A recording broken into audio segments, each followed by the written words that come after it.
What it do? What it do? What it do? Welcome to another episode 10 of the Some Every Year is the podcast. I'm your host, Danye Jones. We have an awesome show for you today. Again, we celebrate Leos all month. So represent for all my Leos, August. My birthday was August 3rd. The Mrs. birthday was yesterday. So all Leos, get your Leo on all month. That's what we're doing. But first, before we get started, before I bring my wonderful guest on, quick housekeeping situation like we always do. Go to YouTube. You must put in Danye F. Jones. Subscribe to my channel. Again, the F is key. If you put Danye Jones, you might see me on another podcast, or you might catch another Danye Jones. That's the bootleg version. I'm the original. So you must put Danye F. Jones. Also, you can go to Instagram. You can go to Coach_Jones32. You can catch me there. Also, Instagram, Dacola_32. I'm working on some things, plan to be on Spotify very soon. You can listen in the car, iHeart as well. So make sure you go ahead and subscribe. But I'm going to go ahead and introduce and bring in this brother here. There he is. Good morning, my brother. Grand Rising, good morning and peace, Brother Danye. How are you? I'm doing great. Okay. Well, my people, y'all probably want to know who this brother is. I'm going to try to get a small introduction because it's a lot to say about this brother here. a lot to say. I'm going to say this is Mr. Shahid Shabazz. He served as the Emergency Services Sector Risk Management Agency Senior Security Specialist within the United States Department of Homeland Security, Cyprus Security, and Infrastructure Security Agency. This brother also certified master anti-terrorism specialist. He served as an enforcement agent on the U.S. Border Control. And trust me, I am condensing this intro. FEMA Level 1 professional continuity practitioner with extensive background in law enforcement, anti-terrorism, physical security, critical infrastructure protection, strategic planning, operational planning, incident management response. This brother also served as a police officer, sergeant, lieutenant, and special agent in the Pentagon Force Protection Agency. He developed the first Department of Homeland Security actor shooter video. I mean, this brother has done an awful lot down at the FBI, but we're gonna get into all of that. So, Mr. Shahid Shabazz, how you doing this morning, my brother? I'm doing great. Thanks again, and thanks for having me on the show, Brother Danye. Oh yeah, glad to have you. So, first of all, where are you from? Born and raised? Oh man, born and raised in Harrisburg, Pennsylvania, my brother. Okay. Harrisburg. So I don't know too much about Harrisburg. Tell me something about Harrisburg. Micah Parsons from Harrisburg, Pennsylvania. yeah. LaShawn McCoy's from Harrisburg, Pennsylvania. Okay. Yeah, Marquise Colston is from Harrisburg, Pennsylvania. I can go on and on, brother. However, Harrisburg is actually the capital of Pennsylvania. Unlike many people believe, Philadelphia, Harrisburg is the capital city.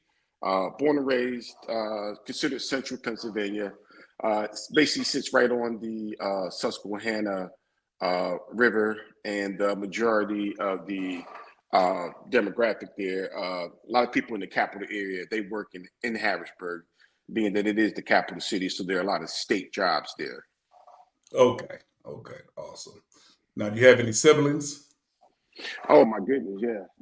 The way that I like to explain to people, because if I don't explain it, it could be very confusing. I have what I consider, or what I call seven, or should I say six immediate siblings, though me being the seventh.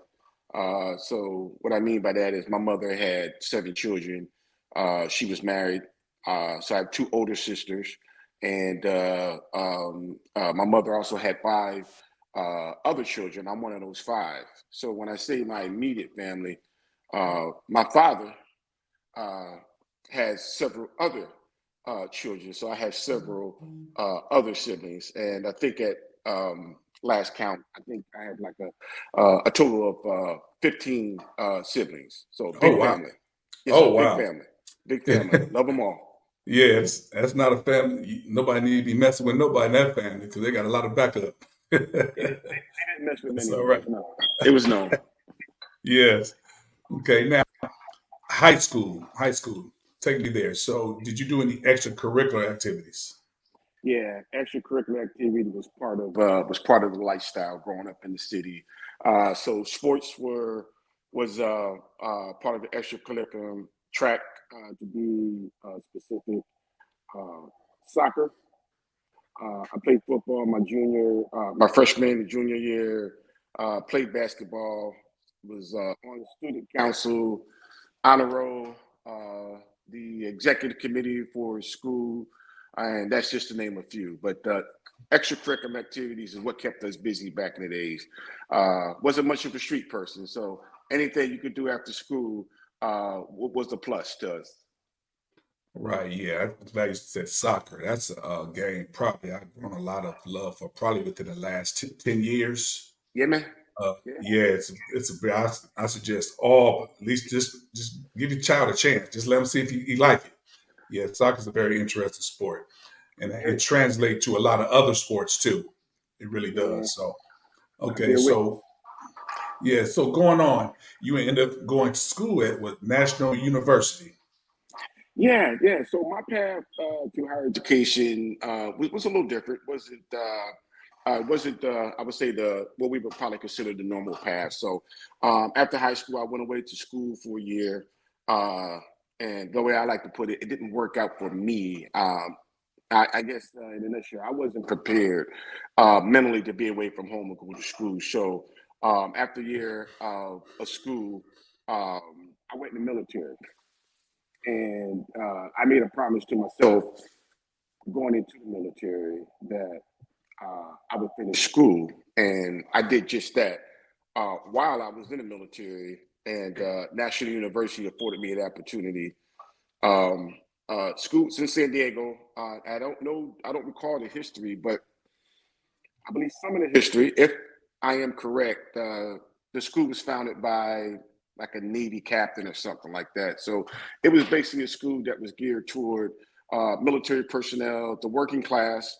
I was fortunate enough to be on shore duty the last part of my career, and I was able to go to school while I was still active That's duty.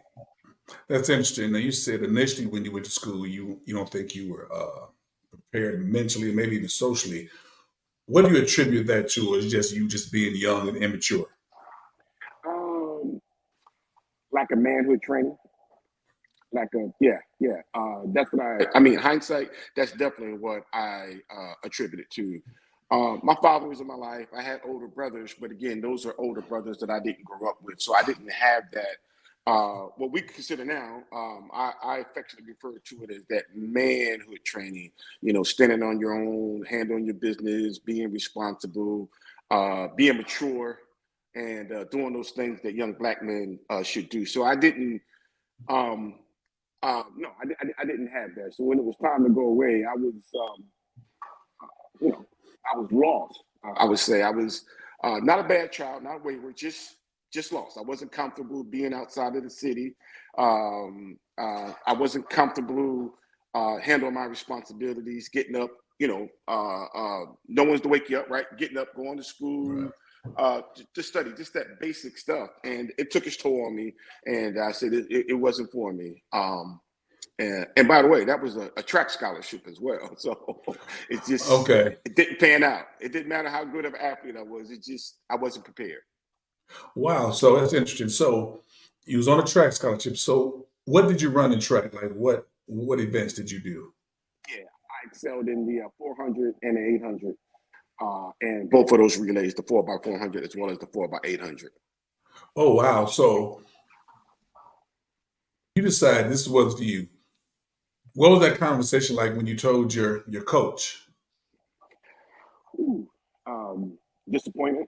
And the thing is, I didn't tell him right away. I just didn't go back to school. You know, Okay. well, you probably know or heard the story. Oh, I'm just going to take a little bit of time off, right? Yes. Right. Yeah. And that's what I was telling myself, and that's what I was telling other people. However, in the back of my mind, I knew I didn't want to go back.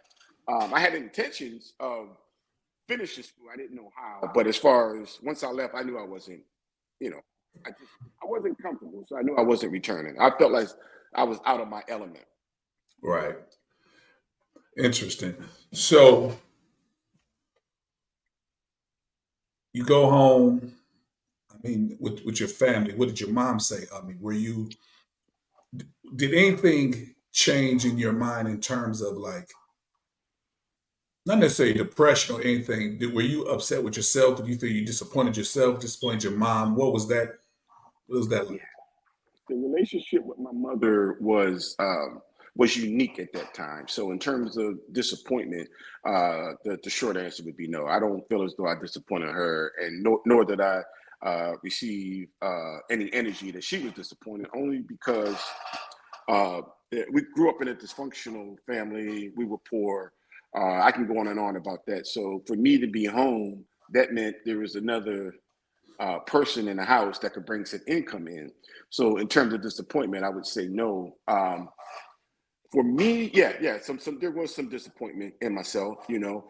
And one thing I didn't mention, academically, I was fine. I was fine. I could have hung with the best, going to college and studying. It was the discipline and the discipline as well as the lack of preparation where I did not, I didn't feel as though I fit in. Okay. So yeah, when I came home, the I didn't have a plan. The plan was just not to go back to school, get out of that element, go home and be in my comfort zone. So that was the plan, which again wasn't a great plan, but that was my plan at the moment, at the time. Okay. So let me get this. Make sure I don't backtrack. So you actually, so your track scholarship was the National University? No, no, it No, was that's no. And I'm sorry. Let me let me clarify that. So I went to Savannah State okay. Gotcha. on a track scholarship. Gotcha.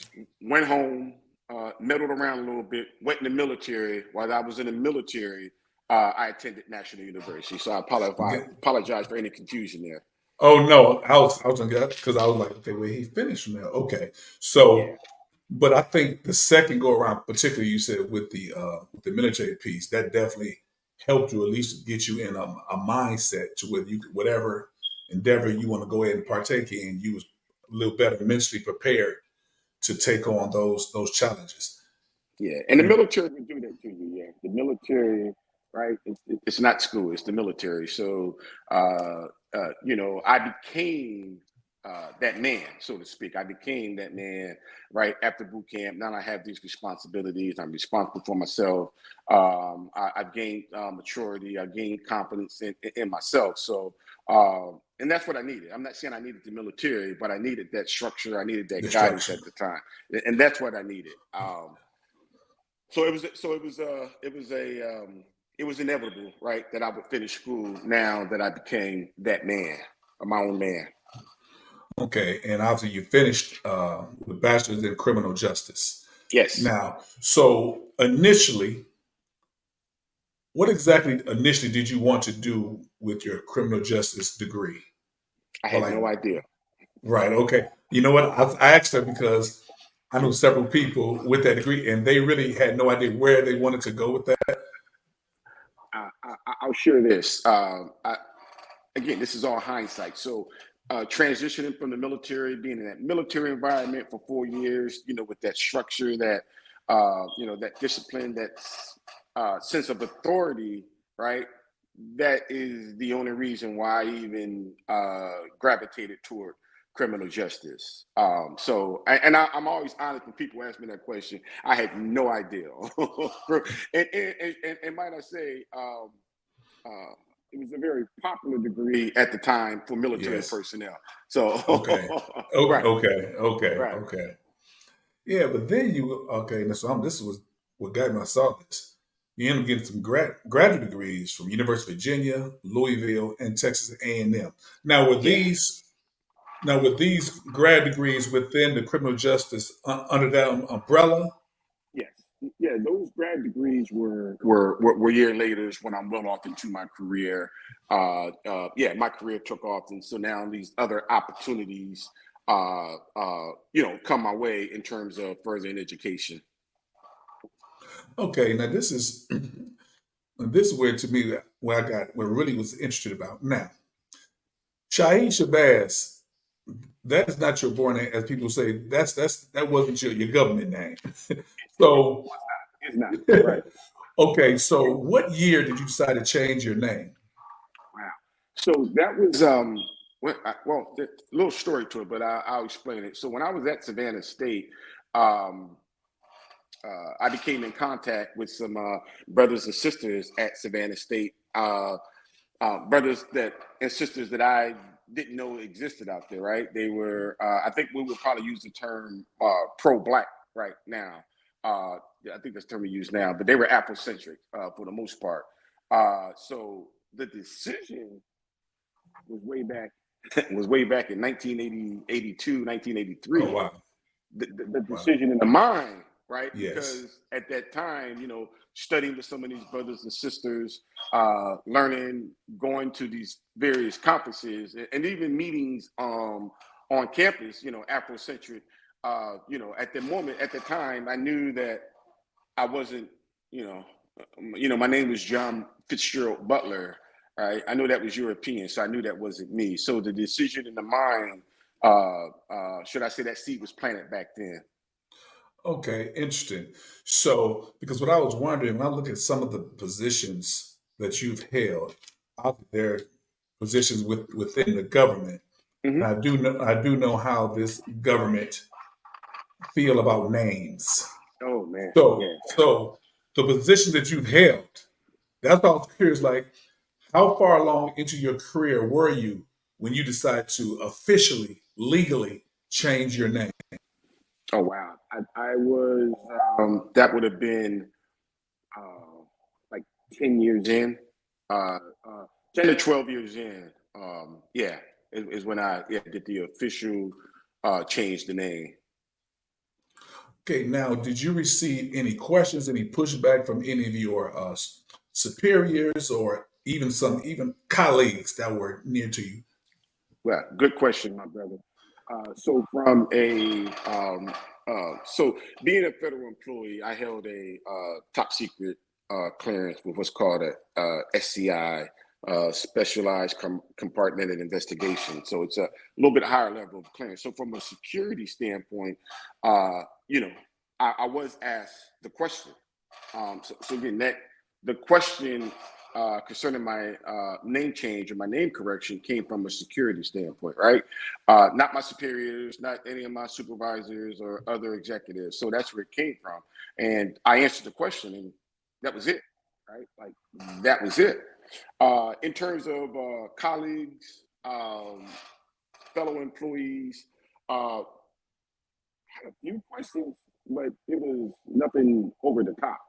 I will honestly say this, brother. I've got more, I would say, praise, so to speak. My goodness, I received, I would say, probably more praise than questions. It's almost like a lot of people identified like I made a change in myself, or like I accept something bigger than what I was, Yes, and that's the sense yes. that I received. Um, but as far as any issues or anything out of the line, no, no. I would also like to add, been all over the country, been all over the world with my career. And by the way, I had a great career. I had a beautiful career. So within my travels and meeting people, uh, high-ranking executives. I can go on, ambassadors, etc. Uh, Places that I've been, Shahid Shabazz was greeted totally different than a lot of other people. Oh, really? It was noticeable. So the greeting that I speak of, um, it was of a higher level, should I say? Several times, several times. Wow, that's interesting because yeah, I was always wondering about that. Obviously for the security piece. Now, once you officially change it, just you may know or may not know. Do you think the bureau or anyone else they try to do any extra secret investigations after the name change to see to make sure you wasn't linked up with something? Right. So that's another good question. My background, my brother, is beyond reproach. It was thorough. There was nothing to investigate, if there was. So the question that you asked me, do I think? My short answer would be no. I don't think so. I was, how would I put it? I was in a game too long at that time, right? Yeah. And Okay. and, Okay. and I'll say this typically, and I don't want to lead, but it sounds like you may be asking that question in terms of like maybe like a terrorist connection that someone may have done. Yes. So I'll say this from my background and experience. There's typically like red flags way prior to like a name change, right? Or you make some type Okay. of a move. So there's typically red flags. And within my career and some of the positions I had, red flags would have been raised like years prior. Years prior, right? Because And and there. Yes. No. No. Go ahead. Go ahead. and I'm saying typically. I'm not saying is definitive, but so I say that typically, yes, red flags would have been raised. But me, the way that I conducted myself, I promise you, my brother, I am a brother that was beyond reproach. Yeah, that's awesome. But and you said the red flag. Just kind of this wasn't in my notes, but just Mhm. that just made me think of something. Like you said, if there was something, there would have been red flags leading up to that. I've always was curious because with Timothy McVeigh, Mhm.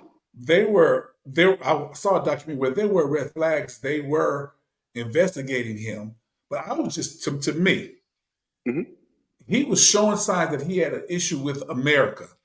Yeah. And but he still was able to, operate, do whatever he was doing. I just refuse to believe that a black man would have been allowed to even have any thoughts that way towards America, and they're investigating and let him just still do his things, so to speak. Right. What are your thoughts on that Timothy McVeigh situation? So Timothy McVeigh, we're speaking about the bomber, the Oklahoma, that was Oklahoma federal building. Is that correct? Yes. Okay, so you mentioned it already. You've already answered the question, and that's a good thing. That's a good thing. I said it to say because you mentioned like a black man. So, um, America, regardless of how patriotic we are, how patriotic we want to be, how patriotic we think the one that we are, there's two sides, right? You got the brother, you have the Shahid Shabazzes of the world, and you have the Timothy McVeighs of the world. So Timothy McVeigh did not operate alone, right? He was part of a group, and there's plenty of groups like that out there Yes. across the country right now. Yes. Um, I would, I think it's safe to say that the government knows about these groups, right? Are these groups being monitored? Are they being scrutinized? I can't say so, right? I can't say yes or no. But trust me, Timothy McVeigh was well known before the actions that he took bombing the Oklahoma City Federal Building. The Murr. I want to say it was the name of the building was named after Murr, the Murr Federal Building. Um, Okay. Now, Yes. And Shahid Carl. Shabazz, on the other hand,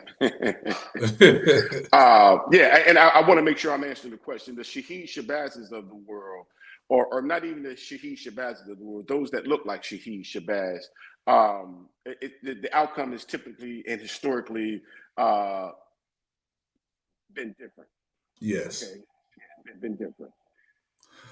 So, kind of along on those lines, what positions? 'Cause I know you've done a lot. I don't know the years you've had Mhm. these positions, but what position did you hold at the time of the bombing of the World Trade was that 93, and Mhm.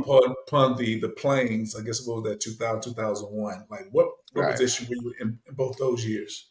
Yeah. So in '93, I was in San Diego, United States Border Patrol, and you mentioned 2001, so that was September 11th. I Yeah. was actually at the Pentagon on September 11th. Okay. Wow, Yeah. that's interesting. One, yeah. Yeah. Okay.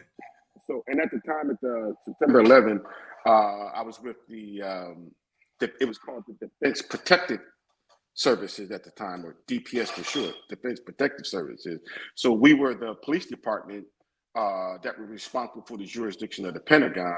Post 9/11, through funding, um, um, we became our own agency, and that's when we became the Pentagon Force Protection Agency. So it evolved from DPS, Defense Protective Services, to now its own agency, a big agency. Oh wow. One of my best friends, he's well, two of my best friends. One retired from the Air Force, the other retired from the Army. The one in the Army, he was at the Pentagon when he was hit as well. Wow. And I was like, "You straight?" He was like, he said, "No, I was on the other side." I said, "What you mean?" I said, he said, "Yeah, you don't know how big the Pentagon Oh is." yeah. Yeah. And then he sent me this thing of an aerial shot of the Pentagon. I said, "Oh Lord, it Yeah. is huge." Oh yeah. So okay, so again, this is interesting. So this is a brief thing, not going to so much, but when it hit, what was like? What did you think it was? What did? Because I can't recall, because the Pentagon was was like the third thing hit or attacked Yeah. or Yeah. okay. So obviously you guys already know attack has been made on the United States. Right. So what was that scene like during that time prior to the Pentagon being hit? Yeah. So I remember that day vividly, as if it was yesterday. So one thing that I would tell everybody that on September 11th, it was actually hot that day. It's typically not hot in September. It was hot that morning. It was a humid morning. I remember that specifically. So that morning, I was on duty. I was considered a rookie officer at the time because I had transferred to the Pentagon in July of that year. So I was still going through my training. And one of our assignments every morning was to go to the gym, right? And go to the gym, got to stay fit. So imagine that, getting paid to wake up to go to the gym. I loved Yeah. it. Okay. So and we moved as a team. There were probably 6 or 7 officers that we were all part of the same group. The what I would call probably the recruit group, right? We were the new officers, so we would all. It was our job to get in the vehicle, get in the van, and go to the gym. So we had already heard. We were at the gym and we heard about the first plane that struck one of the towers in New York. And again, we said, "Wow, And at the time, we didn't know that it was an attack, right? Right. Right. To us, right, like a lot of the world, a plane hit a building in New York. That's terrible. We do our workout, and we always met back at the front of the gym, right? We accounted for everybody, and then we go to our next assignment. Well, as we're concluding our workout and we're at the front of the gym, waiting to go back, the second plane hit, but it hit while we were working out, so we didn't necessarily Didn't see it know. on Okay. TV. So now there's 2 planes, right? 2 planes, 2 strikes, 2 buildings. Well, that's not coincidental. So right, so now we're in high alert, and we, I was driving the van that day, um, and we left the gym, and part of the Pentagon when we had to go to drop off some material, there's a stop sign. Believe it or not, in center court, you can actually drive under.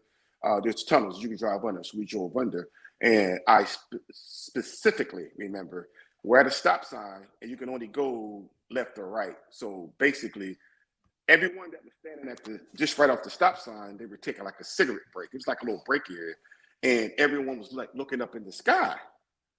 And I said something's wrong. It was a split second, and boom. That's Wow. when, yeah, that's when the again. I did not see a plane. I cannot tell you I saw an incoming plane, but what I can tell you is I saw it was probably 4 or 5 people standing there smoking. They were looking up, and I said something's wrong. All right, and I'm the one that's driving, so I don't necessarily recall or think that anyone else was in the event was paying attention to what I was paying to. And so Right. I didn't move. In other words, I did not proceed. Mm-hmm. And I'm talking a split second, a millisecond, the explosion. And as I mentioned earlier, it was rather warm, humid that morning on September. We had the AC on the van cranking. So as a result of the fireball that we did see, we felt the heat wave, like not the blast. It was we felt heat actually come Wow. through us. So not now it's only something wrong. We know damn what, pardon my expression. No, you We good. know without a doubt something is wrong. And there's a brother in the van with me. He said, man, they hit the Pentagon. So instead of proceeding forward, driving the van to go to our destination, I put the van in reverse. I'm from the hood, brother. something wrong. I ain't going that way. Right? So I Yes, put the sir. van in reverse, and as I mentioned, it was a tunnel. So that tunnel is both a vehicular tunnel and a pedestrian tunnel, and you can only drive like 5 miles an hour through that. Right, right. And so again, a tunnel, probably dark. There's some lighting in there. So I put it in reverse, and I backed the van up. And it's not just a straight tunnel, so there's a couple angles that you have to maneuver. And so now we seen the blast. There's people in the van with me, and shouting, hey, "Yo, what's going on? Why are you backing out?" And if you can only imagine, right? This is chaos. It's chaotic. Something's happening. Like I don't have time to answer questions right now, so I'm looking over Right. my shoulder, maneuvering his van backwards, which you're not supposed to back. Right. So I'm maneuvering the van, and the brother was in the front seat. In fact, I just spoke to this brother the other day. He just happened to call me and understand, and he was beating on the dashboard. Bro, get us out of here! Get us out of here! Now, my mind, I'm somewhat of a calm, cool dude. Only thing in my mind is saying, I got this. All this yelling, I got this. So I backed the van the whole way out the tunnel. Oh, And prior wow. to entering the tunnel, it's actually a checkpoint, right? So there's an officer there. He checks your IDs, right? A security barrier arm goes up. You drive out. So I back out. He doesn't know what's happening, but he sees a lot of people running out. So again, Right. man, this is panic. This is chaos. So I said, bro, we got to get out. Something just went off, and he's not letting us out. So I backed the van all the way up to the arm, bro. You got to let that arm up, bro. So I back it all the way up to the arm. He hit the arm, goes up, and we back out. So now I'm in traffic. So now we are getting as far away from the Pentagon. And anyone that knows about the topography of that area, Arlington Cemetery is right across the highway. Like you can see it. And then there's a street, Columbia Pike, you can go up. And so once you get up Columbia Pike, you can actually look down at the Pentagon. You're at an elevated. You're elevated at that point. So our office was in the building upwards. That only thing in my mind is go back to where we know, right? That's our safe haven, a safe place. So now as we're driving up, we look back and we can see, whoa, something hit the Pentagon. Yeah. And that's pretty much the way that 2 or 3, maybe 4 minutes transpired for me and the brothers and sisters I was in the van with that morning.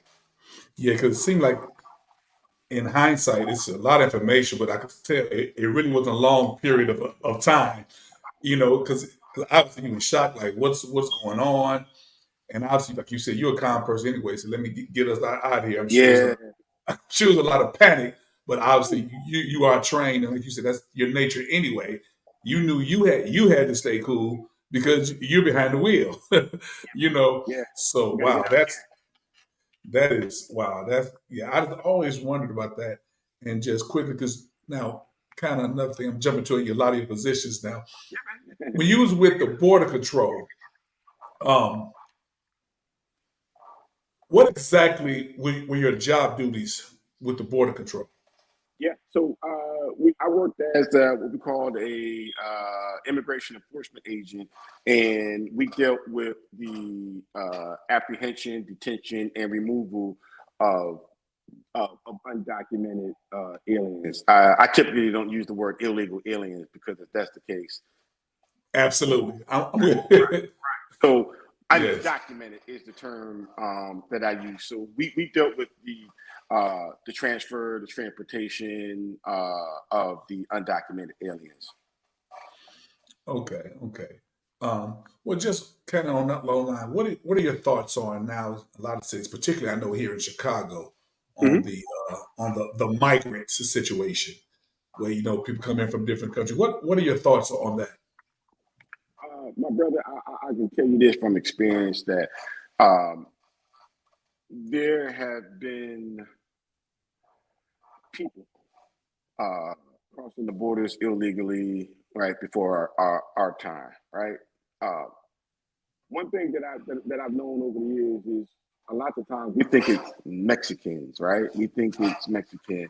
I've encountered Russians, people from Italy, other European countries. Oh yeah, Mm, yeah. mm, Attempting to cross the border now for whatever humanitarian or legal reasons they were doing it. I encountered them well. Now, here's what I like to share with people. We hear the rah rah. Well, what about all those Mexicans? It doesn't matter. Whatever two countries border one another, that's the majority of people that are attempt to cross the border. That's an easy geographic and math thing there. right. Right? So my take is, I mean, there's always going to be a border issue because uh, the way that the United States is portrayed to the world, right? Yes. You know, come here. However, I think some of us may know that what's portrayed isn't necessarily actual and factual. Because if that were the case, a lot of the brothers and sisters from Haiti would be turned away at the border, Right. irrespective of immigration law or differences. When other people that don't look like you and I, or the Haitians, I think I can speak freely, right, are being accepted. So the border, and let's say that. Let me say this, bro. When we typically talk about the border, it's typically a political term, right? Gun Yep. control, border Yep. control. Yep. That's typically Right. a political Absolutely. talking point, Absolutely. right? And you really don't hear the immigration or the border conversations ramped up until right election time. So I'm not trying to dismiss anything, but you hear certain things like, and I ask our people to pay attention, right? I hear what's being said, but I also hear what's not being said. So Yes. that might sound confusing to some people, but those are typically political terms. Yes, I would, and that's interesting. So I want my people to listen to what he said, because every time you talk about immigration and like you said, they say illegal aliens, you Yeah. never, and I'm gonna tell you this, I have never once heard until today, like what they Yes, sir. say. I found this out. I was today years old. You you just said that you had situations where there were Russians, Italians, people from other European countries, but you never hear those in terms of people trying to get in illegally. I mean, I've never heard that conversation. I think that's very, very interesting to know. And also, what it does also, it subliminally puts your mind thinking Mm-hmm. negatively about Hispanics. It automatically does, because you think that, yes, that's very interesting. You are Very, spot on. And let me tell you how technology has evolved. I'm going to date myself a little bit, but I don't mind. So back then, and I say back in those years when I worked Border Patrol, so that was the late 80s, early going to the late 90s, we would encounter or apprehend, um, and we all spoke Spanish, so that wasn't the issue. Uh, we would encounter a Caucasian, right? A European person, a white person, a Caucasian. And obviously, if they're trying to cross the border, they didn't speak English. It's a 99.9% chance, right? They're not from the United States. So the way we communicated with them back then is we would call an AT&T operator. The person, this is what technology was back then versus now. So the person that we are encountered, wherever they were from, Russia, European, wherever, so they would speak, and then it would code, and they would say, "Oh, that person is speaking so and so." So now I would speak to the operator and give the phone to that person. oh wow. Oh yeah, yeah. And when was this?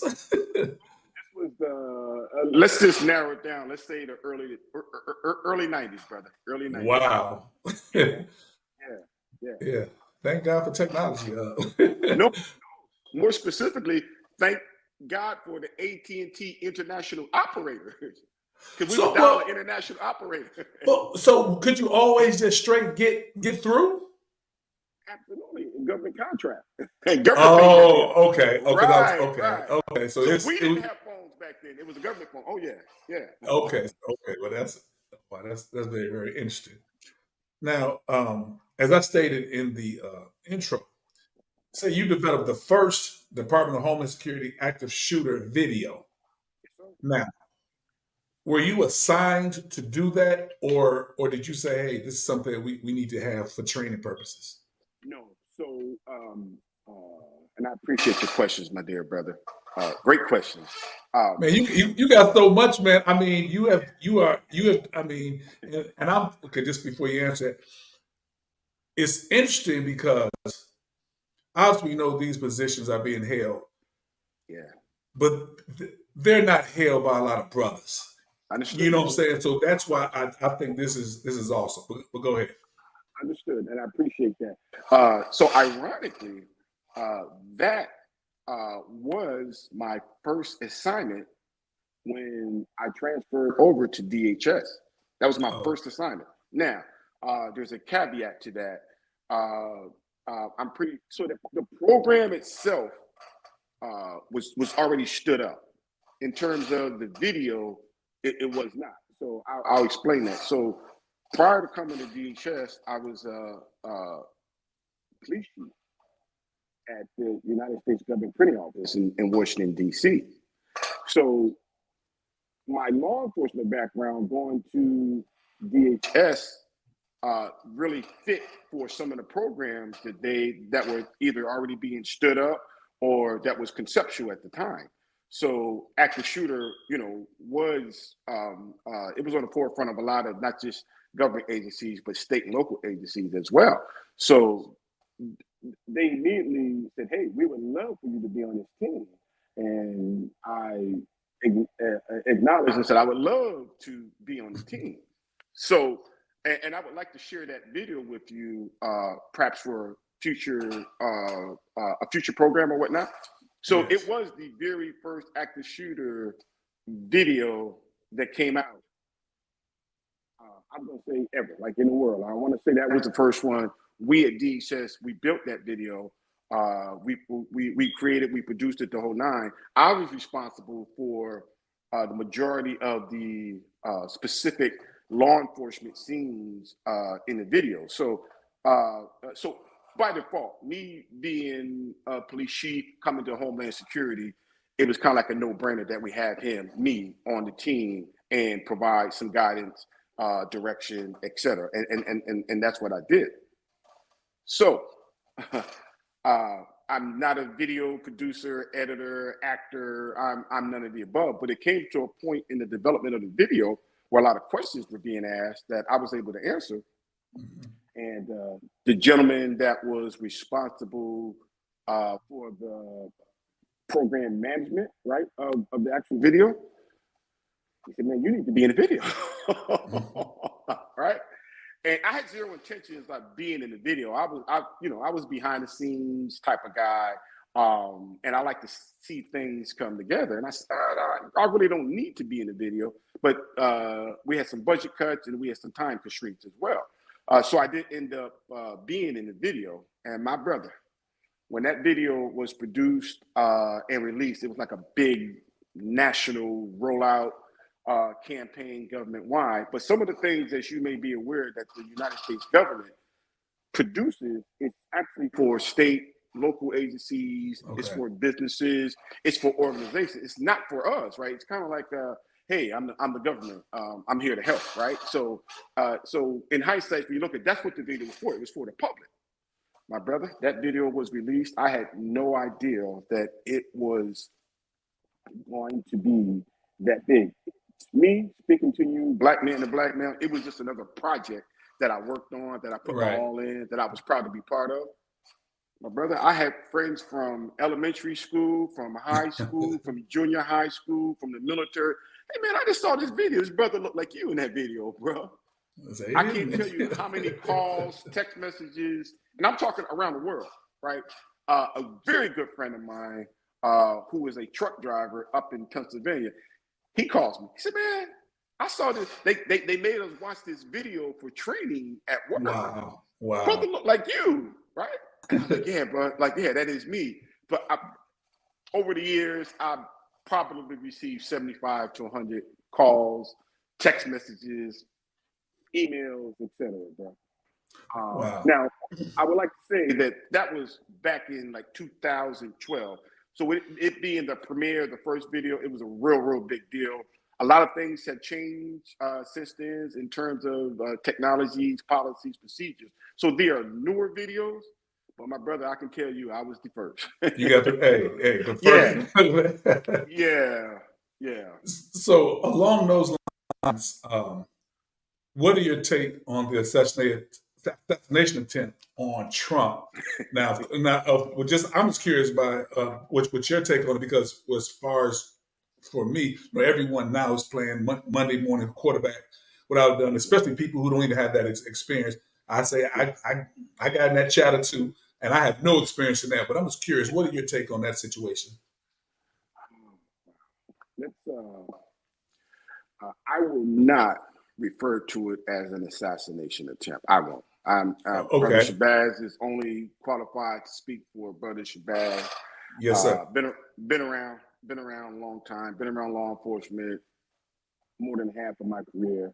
Worked with the Secret Service. Worked with law enforcement personnel for many years. I'm not. I'm not the person to speak about Secret Service or their policies or how they operate. They have their own way of doing things. But one thing I will tell you, they're thorough. When I say thorough, they would look in a trash can that you would never think of, right? So when I say thorough,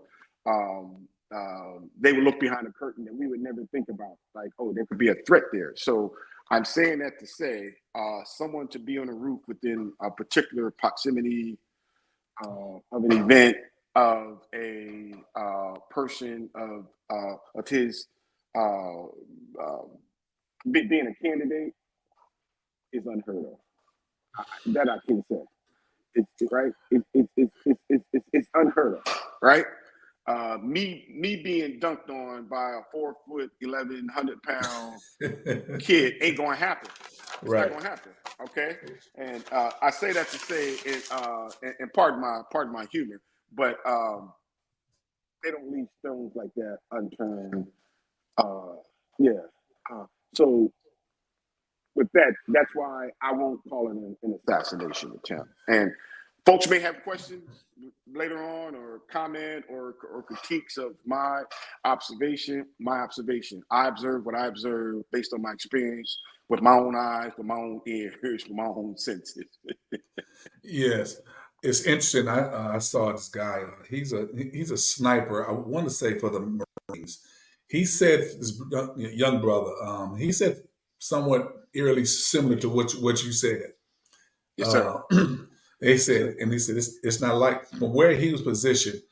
I Yes, sir. just cannot see that. Yeah, he was basically saying pretty much the same thing you said. But he said no, it wasn't. He thought it wasn't an assassination attempt. Yeah, He yeah. said So he said that. yeah, but mathematically speaking, the math doesn't add up. I'll put it like that. With as many, as we would say, boots on the ground and everything being checked and double checked and triple checked, highly unlikely. So I'll share this, and then we'll go whichever direction you want to go. Typically, when there's events like that, like they don't just pop up. Like these events don't necessarily just pop up. Like right, if I'm a presidential candidate or if I'm a president, whatever it may be, like I don't just say, hey, let's go get a burger. It don't you can't. Right. That and has it happened? Yeah, it does. But there's a lot into it. But a big event like that, my brother, that area is on lockdown 3 days before, 2 days Prior. before. And when I say the area, I'm talking a particular zone, what we call a buffer, a safe zone, is locked down. So there not only there's nobody on the roof, there's no way to get up on the roof because we've already checked it, right? So Right. we won't even allow you to get on the roof. If there's one stairwell that goes up, then we would dominate that stairwell. Yes. That makes sense, right? If It there's makes only perfect one sense. street, if there's only one street to get down that will take you in the direction of a target, then we just lock down the whole street. Right. So Right. if a kid on a skateboard is coming down the street, guess what? We're telling that kid to turn around and Turn go back. You around. can't come down the street. That's my take on it, my brother. Yeah, hey, it makes a whole lot of sense. That All was right. something. Yeah, I know. Like I said, I could go so much more on this, but let me ask you this here. Um, through the lenses of Shahid Shabazz, Mhm. what is the state of Black America to you? Yeah. Wow, brother. That's probably the most powerful questions you've asked me this today. The state of Black America for me, brother, is so many more of our people need to gain more knowledge, wisdom, uh, more knowledge, wisdom, and understanding of ourselves. And once we do that, we will elevate as a people. Um, if we get away from just being so easily controlled and just so gullible of some things that don't apply to us, and I'm going to answer your question, brother. This is all leading. No, go ahead. Go ahead. Brother, I was just speaking with a sister just a few days ago, and she, the conversation was around presidential candidates, and me personally, I would never tell anybody how to vote, not to vote. You vote whatever compels you, right? But when you come to me with these, you're speaking out of fear, and if you're voting out of fear, then I'll have a different conversation with you. Right. Okay. So, and I had a different conversation with this sister, good sister, intelligent sister, beautiful sister, smart system. And she said, well, they're taking away our rights. That's what she said. And I said, sis, when you think about it like this, they're your rights. They're not to be taken. Think about it. So in your mind, what you're telling me, you think somebody can act as powerful enough that they can take away your rights. Your rights are they're your rights from birth. Right. Some would say God given, right? So when we talk about our rights, they're not to be taken away. Yeah. Right. So I use it as my lead in to say, brother, when we wake up a little bit more, we'll rise to we'll rise as a people collectively to another level. The state that we are in now, we're in a better state than when I was a teenager. Okay, it's safe to say that we have access to more than what we had, and not just technology, but to information, but to resources, financial education, et cetera, et cetera, et cetera. So we are in a better state.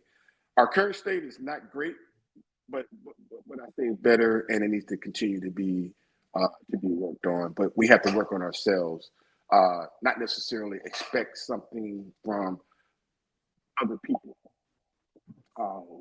Some of the things that are being done, we can do for ourselves. So that's a cultural conditioning thing. Why we depend on other things, other people, for what we can do for ourselves. And brother, once we elevate out of that, I think we go in a totally different directions of self-awareness. And that's great because the question, and that's what you actually answered my next question in terms of, because my question was pretty much like,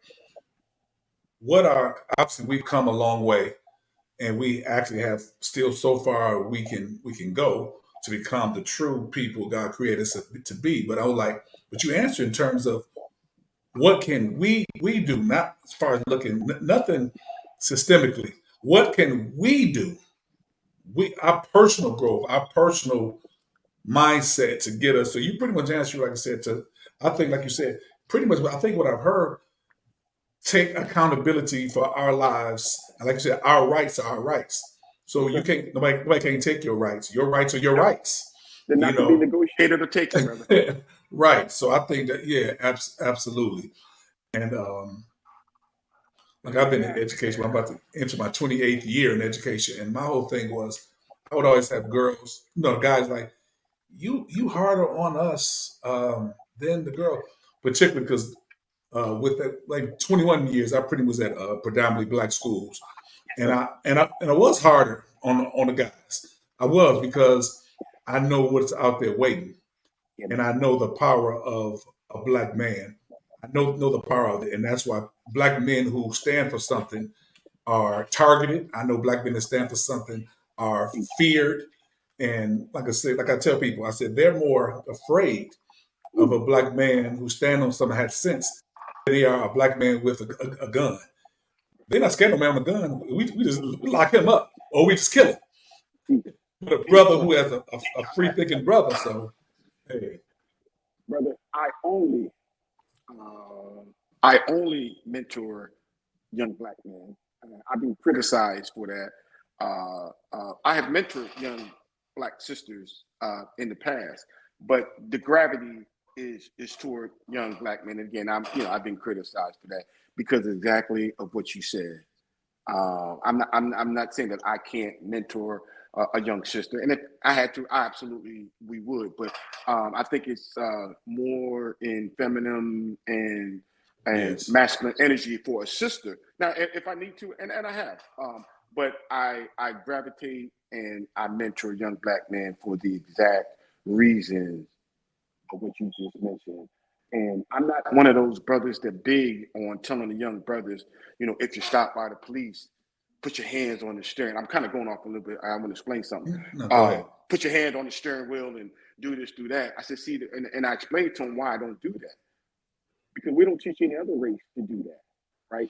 And what that's doing, that's inculcating, is planting a seed of fear in young black men. It's a sense of fear. And I've seen a lot of young brothers, bro, they scared. They don't even know why the hell they scared, bro.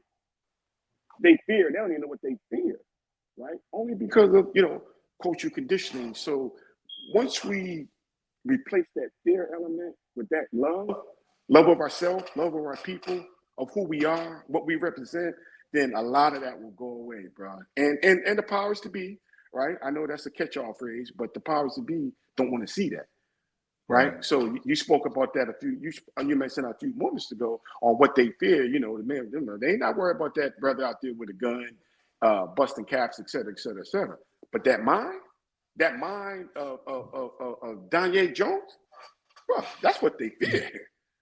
Yes, absolutely. That has been always my mentality.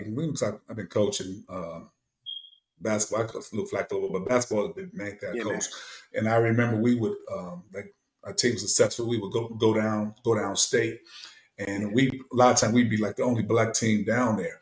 And I remember Been there. our colors were like blue and gold. So I get to the school, two of my players, they somehow one had his hair blue and the other had his hair gold.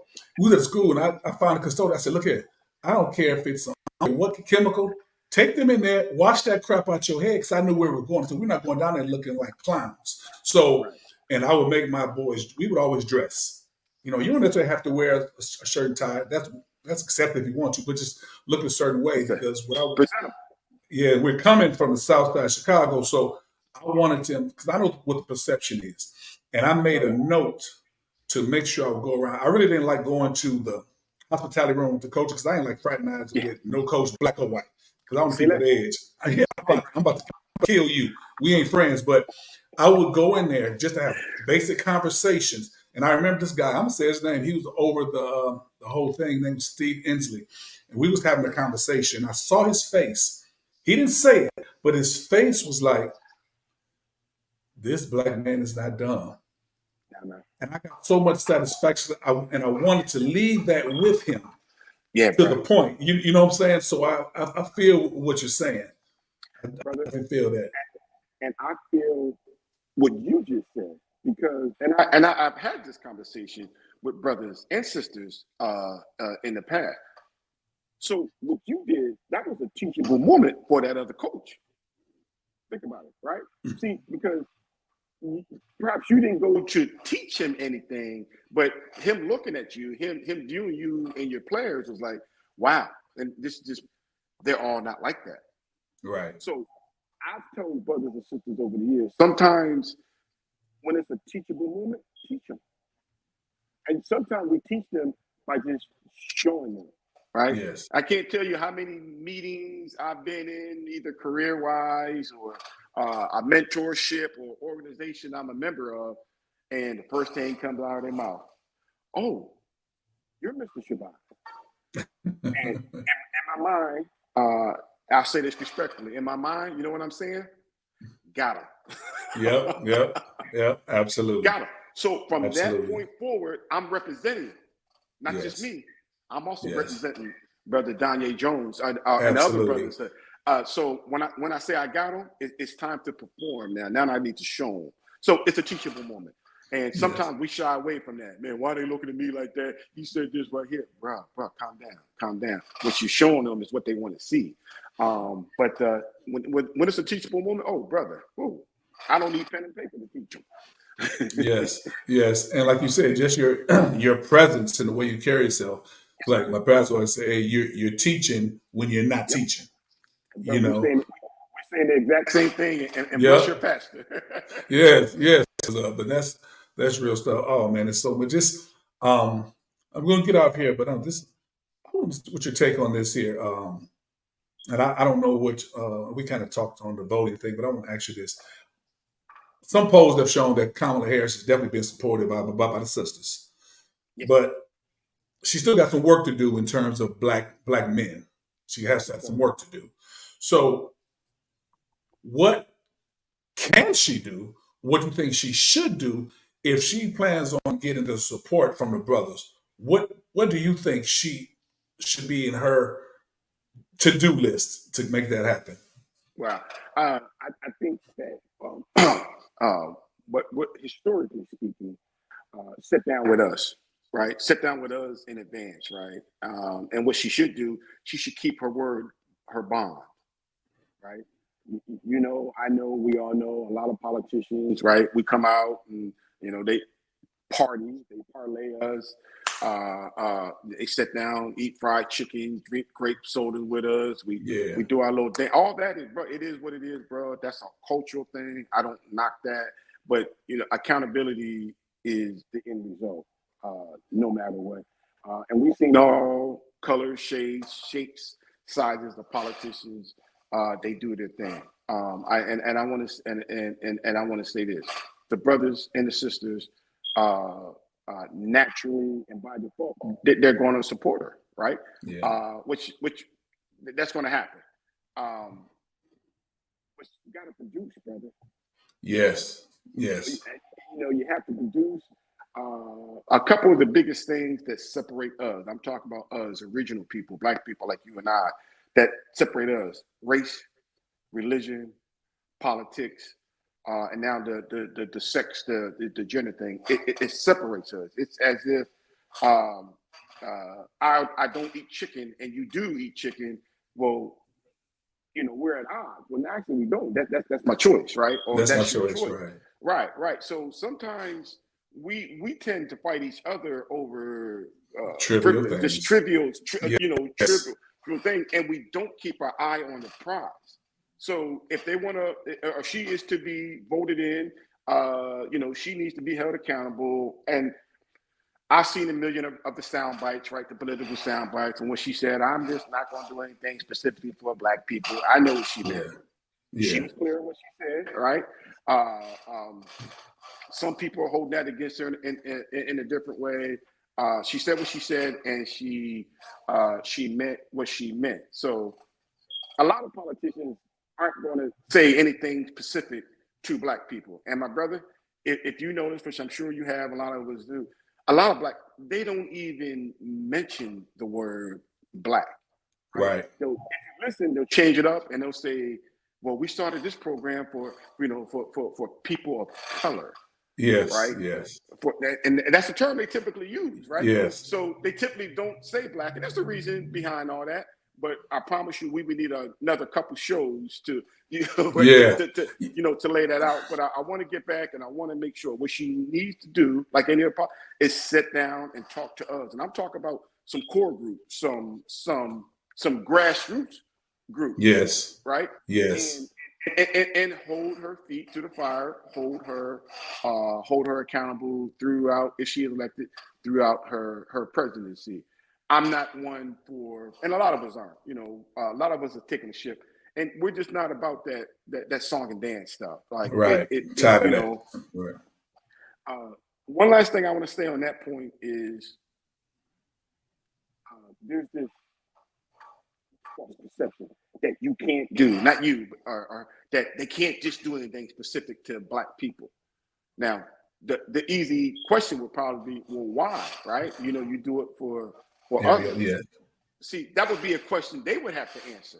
Right. You understand? But I think we fight the wrong thing sometimes, and we don't fight the process. And the process, brother, is changing the laws, and changing the laws will change the process. It takes a court order to change a court order. So changing the process, making changes to the process, and holding folks accountable. Definitely policies, and like you said, people of color, like wordplay. So I tell people, you have to listen what people say, because you can say the same thing with a certain thing that divert what you're really trying to focus on. Just like even in contract negotiations, a lot of times people want to sometimes say, "I want more money." Yeah, that's right, but we have to change the language, the language of a contract. That language is key. Yeah. So, this is awesome. I might have to have you again. There's still some more stuff, but listen, we gonna shut this up. But let me. I want to say this here. I think what you've done, like we talking about teaching, we're not teaching. And I know the people that you mentor are just other brothers that you come across, other ethnicities that you come across, that you have taught them something, even if you didn't sit them down. Hey, okay, take notes. And I just think what you've done, what you're still doing, is awesome. Honored to even to have met you, and I'm just like I'm thrown back with the wealth of knowledge you have, not only just in your career, but just as the Black man. Because, like you say, you are someone to be respected, someone who should be honored, someone should be lifted up. I wish I had some Hollywood friends that had some power, so we make a make a biopic of you or something. But yeah, but I definitely I appreciate I appreciate your time, brother. So we're gonna get out of here. But you have any last words? Anything you want to leave to people? Just anything. brother. I say, love ourselves, brother. Understand who we know. We are a magnificent people, but too many of us don't know it because of colonization. Yes. Because of colonization. But I think if we were to just love ourselves more, who we are, just who we are, just standing on his own on who we are, brother, we'll love each other much more. We'll understand the world a lot better, and we will grow, and we will excel as a people. And I have to give a heartwarming shout out to my brother Tino, because if it wasn't for Tino, I would not be on your show today. As I mentioned to you a few weeks or a month or so back, all I know is yeast, bro. All I knew was yeast. So I that's inside, I guess, for the listening audience. But brother, I knew you before. Right. I knew you when you were a young brother, man. And it's like I knew you, but I never met you. We talked about you so much that in my mind, I was in Saginaw, Michigan before. Okay. In my mind, I'd already embraced you. I've already saw you. So it's like I've been knowing you all these years. So I had to give brother Tino a shout out. As you know, he's my brother. You're my brother from another mother. We go all the way back to 1987. But if it wasn't for the positive influence, guidance, brotherhood, friendship with him, I would not be here today speaking with you. So I had to give homage to my brother. Oh man, I echo, because Tino, man, for those who don't know, that's my big brother. I mean, I just remember, like you said, as a child, because he left Saginaw when I was Yeah. in the third. I was in the third grade. So, and I'll be excited if I get a postcard or a letter from him. I was excited when I got something from him, man. And when I told him I was going to start this podcast, he said, "Man, look, I know somebody right off the top. You need to interview." He talk, you know, and he was talking. I Much said, "Hold on," respect. I said, "Dude, I ain't bought a microphone yet. Hold up." So, but yeah, I'm just glad he finally brought us together. I mean, I do feel we have kindred spirits as well. We believe in a lot of stuff similar. So, thank you, man. And like I said, I'm definitely gonna have you on again, definitely. And just as an honor, man. I appreciate you so much. I appreciate you, my brother. The love is reciprocated. Much love. This brother Shahid Shabazz, y'all. Yes, sir. See you when I see you. Much love to you, brother. Love you right back, brother. We'll talk soon. All right. Take care. Thanks, my brother. Okay, another great show. Check me out this Friday with my Friday Fable, and we're going to do it. Hope y'all enjoy the show. Holla.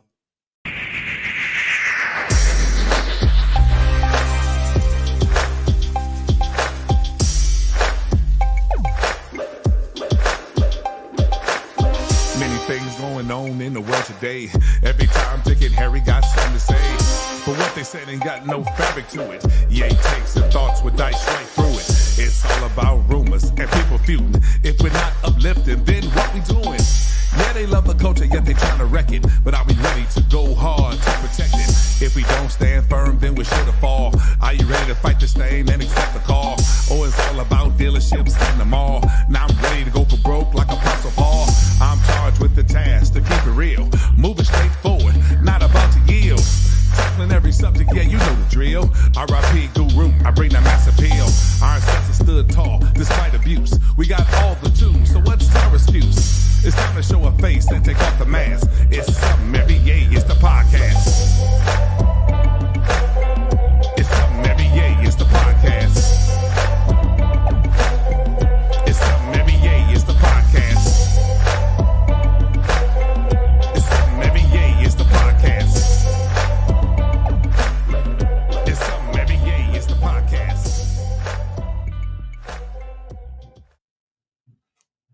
Deuces.